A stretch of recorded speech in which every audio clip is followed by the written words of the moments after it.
Oh, so this is a restaurant space. It's 11.9 thousand square feet. Was able to negotiate down to 2.15 million. I put in for potential capex at 150,000. They Okay. had received permits for an upgraded fire system, fire suppression system, basically so they could fit more people in there according to code. So that was the major thing. Everything else is pretty much good to go. They've got all of the proper accoutrements for Is a this seller restaurant. financing or is this, I'm just No, curious. Okay. not seller financing. So they're looking to get out. They're looking to liquidate as much as they can. Got it. And tell me about Right. the lease and the income. So it's currently not leased out, but market rates are relatively strong in the market. When they had it, they were leasing it out at $16 a square foot, but that could be bumped up to like 22 a square foot. So 16 per foot triple net, correct? Correct. Okay, and then you have $8 for cam charges, which is coming from this. Got it. Okay, and you don't have property taxes in here, but you're just kind of making all assumptions that they're, I mean, they're paying everything. Right. Well, that would, going towards the tenant. Got it. So insurance, electric, gas. There is propane service or LP service. They do have like the generator and all that good stuff. Basically, everything is grocery store grade. Dan, nice to meet you. I just want to jump in. I Go for see it. if you look on the expenses, you had some like credit card processing and some management in there. Now, if it's triple net, you might want to bring that down to zero, and then your Ah, okay. management. I don't know if you want to take that out as a zero. Like, what's your play? Like, what do you anticipate your buyer's play is, or are you the buyer? Right. Well, I underwrote this as the buyer, so I was trying to be as conservative as possible. Yeah, no, for sure. Right. So, and also Would this is you? one of the first deals that I've been able to find. So, That's learning so, as I go. yeah, no problem. So, yeah, that's why I'm here, just trying to add value a little bit, whatever I could do. Let's go back into the income. Let's go back into the expenses. Let's just take out that management fee. I Oh, mean, I took it all. oh, Henry, you're shared on the sheet. But it's right away. Like when we're looking at new deals, we want to like obviously this is like super dense. Like you don't have to worry that like, oh, are there people here? Right. Mhm. But a lot of times you want to see what's going on. So like things I want to point out, like Chick-fil-A right there. Like you're in a good spot if Chick-fil-A is there. They spend a ton of money on market research. They're not going in a place that isn't Positive. doing well for McDonald's. Question is, what's our play with this restaurant? Is our play to find the end user and lease it out? Let's jump on Google. Let's jump on the ground. Let's take a look. Okay, they blurred out their building, so people sometimes could do that. But it's a nice looking building, yellow mango. And then what you want to do is also sometimes you see the dates guys over here on Google Maps, August 2023. So you could go see more dates.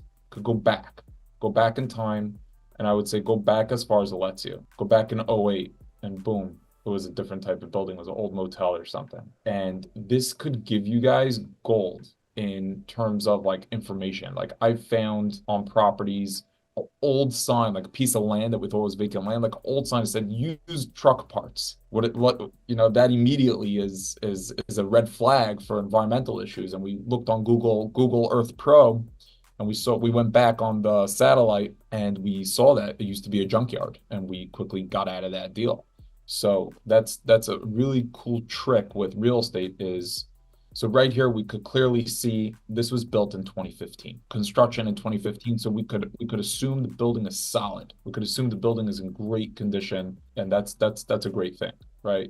New construction. Dan, what price per foot are we coming out? They wanted 2.1, and they're what, 11,000 square feet, so a little under 100, 200. They're just under 12,000 square feet. Okay, So A little under 11.9. 200 foot. a little under 200 a foot.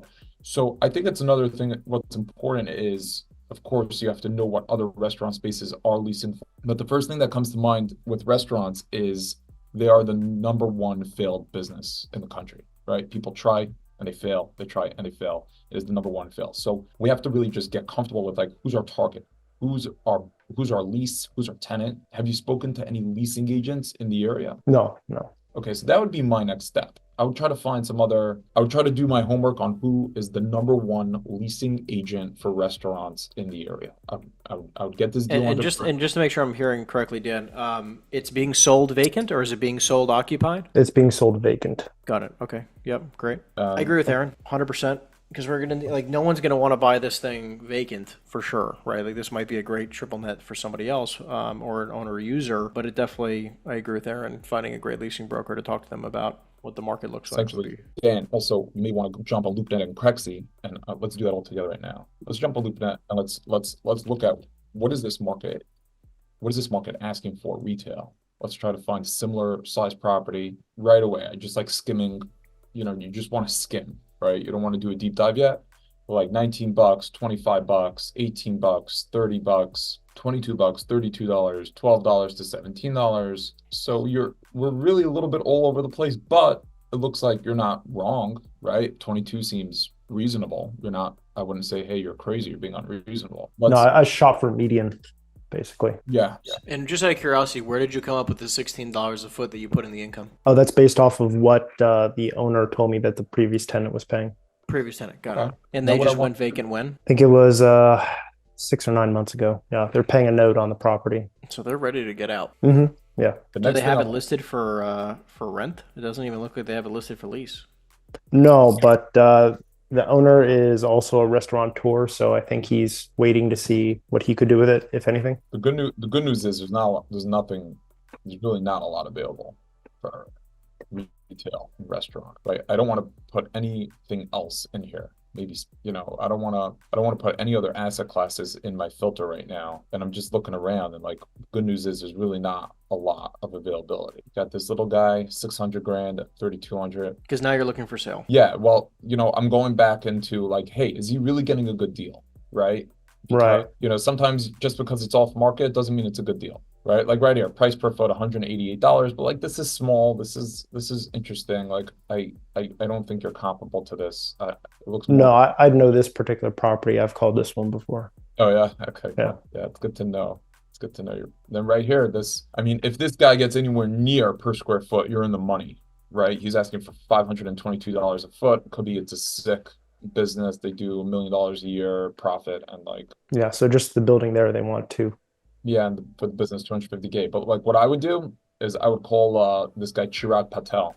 I would give him a call, be like, hey, I'm a buyer, I'm looking to get into this space, and just like pick his brain, try to get information. Do you have any offers on the building? How come the owner's selling? Do you have a P&L? How is the business doing? You just want all information. Information is power. So it's just asking a ton of questions. Like I drive Henry crazy. Like Henry brings me a property. I'm like, I need this, I need that, I need this, I need that. And like just getting information is the name of the game. And once you have as much data as you could, that's when you make a decision, hey, are we moving forward or not? So everything looks, I don't have a lot of comps. I have no comps. Maybe Henry could pull a CoStar report to see sold retail or sold restaurants from CoStar, but that would be that. So everything in terms of location looks great from what I see, from the little bit that I see. The question is, you really either want to get a very prolonged due diligence. You want to get, let's say, 60 to 90 days of due diligence, try to lock it up. And the obvious move is call or make it contingent on getting a lease. Right, exactly. Right. Say, look, I'm willing to buy your property, but I want to market it for lease. Find the top leasing broker. And again, you do that by going on LoopNet, finding other spaces for lease, or just not always will that find you the top guy. I would call different brokers and see what they've done. Hey, which restaurants have you leased out in this county? Because people don't only specialize in their town. They're going to go a little further out. Let's say we go further out, we see for lease, and let's try to see if like we see a common, let's say just space use, let's just do restaurant. Let's see if anyone like specializes in it. Let's go even a little further up. Okay, so there's really nothing going on in terms of restaurants. You can look at a comp that sold in 2021 is probably the most recent one, which is right next to it. Mm-hmm. 275 a foot. 2021 is worlds apart. I'm saying that was the most recent sale on that block. Oh, and yeah, closest but one. we have to remember we're in Florida. 2021 was COVID. The whole world was moving to Florida. Businesses were booming. It was one of the only states that allowed you to breathe, and things were different then. So I would be careful to comp it to something that sold then. That's also something that's very important. You've got to make sure you're comparing apples to apples, because interest rates, since they move so dramatically, you really need relevant comps. You really want a close comp, or you want to try to factor in like. Yeah, the only two the closest comps are literally two properties that have sold like within, I don't know, a few few digits, a few parcels over either direction. One was a Cracker Barrel, which sold for part of a portfolio in August of 2020, and then I don't know what I mean, this looks like a vacant restaurant because the picture of it has like a part of the sign missing. Look, Dan, if you're in the area, I would say drive around and see which guy has a for lease sign, like a proper brokerage. Which guy has the sign on all the strip centers, on all the malls. A lot of times they don't make it onto LoopNet. Not everything is on LoopNet. And if you see like a common theme where like, hey, this one name keeps popping up, give them a call. Also call everyone. Call everyone. Like, hey, I'm looking to get into this deal, or I'm under contract with this deal. You could stretch the truth a bit and say like, I'm under agreement, I'm looking at pursuing this deal. I just want to talk to you about this deal. And I wouldn't give away the address. I've gotten burnt doing that. I've given away, I've not on purpose disclosed addresses, but smart brokers, once you start talking about what you have, they'll figure out exactly what building you're talking about. And you want to be a little discreet, but be like, hey, I got this restaurant space, I think I could get per foot without disclosing too much. Try to lock it up. You have to go through the motions and the steps in order to learn. Like, you just got to keep doing it again and again. All right, get the reps I don't in. know. Got it. Yeah, exactly. Like, get in the motions. And, it's expensive to lock it up. You got to hire an attorney, you got to do it, but you want to do as much homework as you could while you're in the process of negotiating with the seller. But, Yeah, like by the way, the one of the ones I told you sold, it was 5,800 square feet, 1.6 million. It was an old Ruby Tuesdays that sold in May of 2021. That was actually then demolished, and then they built a Chipotle. It'd be a land play, but it's a new build. I mean, I would be blown away if someone takes it and knocks it down. How much land are we on, Dan? How The big is lot the that I parcel? see that sold was 1.44 acres. Dan's deal is 0.76 acres, so about half of what's sold. 0.76?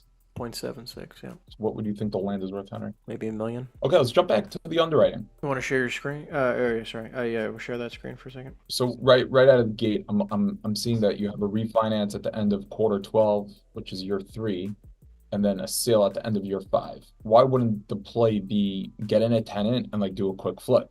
If you could get in a national tenant, I would try to get out. It only gets less valuable the longer you wait. Correct.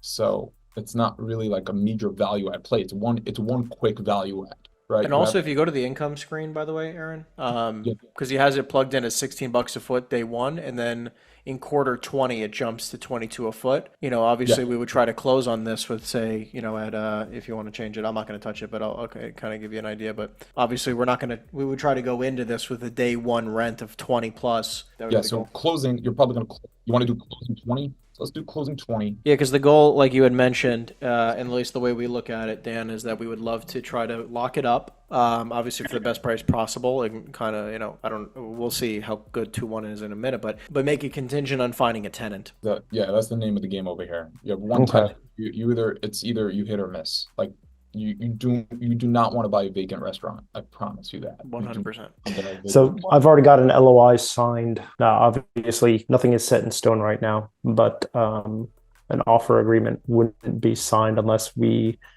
had terms on getting a tenant in there. Correct? That's ideally. I don't know what stage you're up to, but you just said you have an agreed LOI with the seller. Correct. And having a tenant in place was not one of the terms. Okay. So, I mean, I hate doing this, but you may have to retrade. You may have to go back and be like, look, I really want to try to get a tenant in there, but I market it for lease. Okay. And, so you might be like, I was talking to some of my investors, I was talking to some of my financing, and they're going to need to see like an executed lease. Can I get started on marketing it for lease? Henry, how would you? Henry, I have to jump off for a second, but that's what I would try to do. Okay.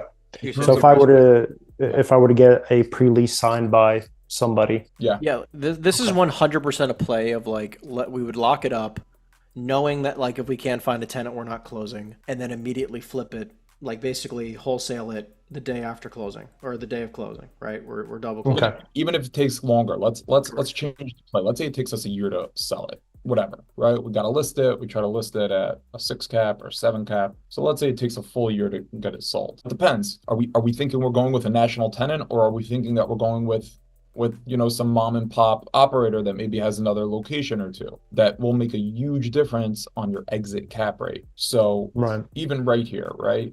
even right here, you're buying it for 2.1. Let's say you give 150K in CapEx. Again, you have to know if that's enough. You have to know if you're BSing yourself. Like, you got to do that work. You got to call the contractors. You mentioned something about the sprinklers. You got to call the sprinkler company. You have to get real hard quotes. The last thing you want to do is think that you're going to put in 150 and then you have to put in 300. Now you're in a world of pain. You have to figure Right. out where you're getting another 150K from. You really need to know what your CapEx is going to be. Now, you may get lucky and the tenant may come in and be like, hey, we like it. We like it the way it is. It's a restaurant. Maybe we'll change a few things, but we'll handle that. You'll only find out once you really start marketing it. But I would want to give yourself a period of at least 60 days of due diligence to do that. And I wouldn't close. I would not close unless you have a signed agreement from a tenant. Now, if you get this exit cap rate, which I think is fair, I think an 8 cap on a single tenant, if they're strong, I think that's very fair. You're looking at a $3 million value. You're making a lot of money on your money. You're doing great. This is a great deal. You're gonna need you got to talk to lenders. I've never ever even called a lender to ask about a restaurant. It's just something that I don't deal with, but you got to call a lender, and I'm sure Henry could connect you with a few guys on, hey, if I had a single tenant restaurant space, what type of financing are we looking at? Yeah, So, we can get David, connect him with David and see what we can do there. Right. but even if you're doing, let's say 8%, your debt service coverage is fine. You're at like a 1.5 debt service coverage ratio. Does everyone here know what debt service coverage ratio is, or should I jump into that, Henry? No, we've talked about that, the DCR, DSCR. Okay, yeah, great. I mean, that's like super, super important. Loan to purchase, you could bring it up maybe even to 80 because your DSCR is still fantastic. Anything over 1.3 is great.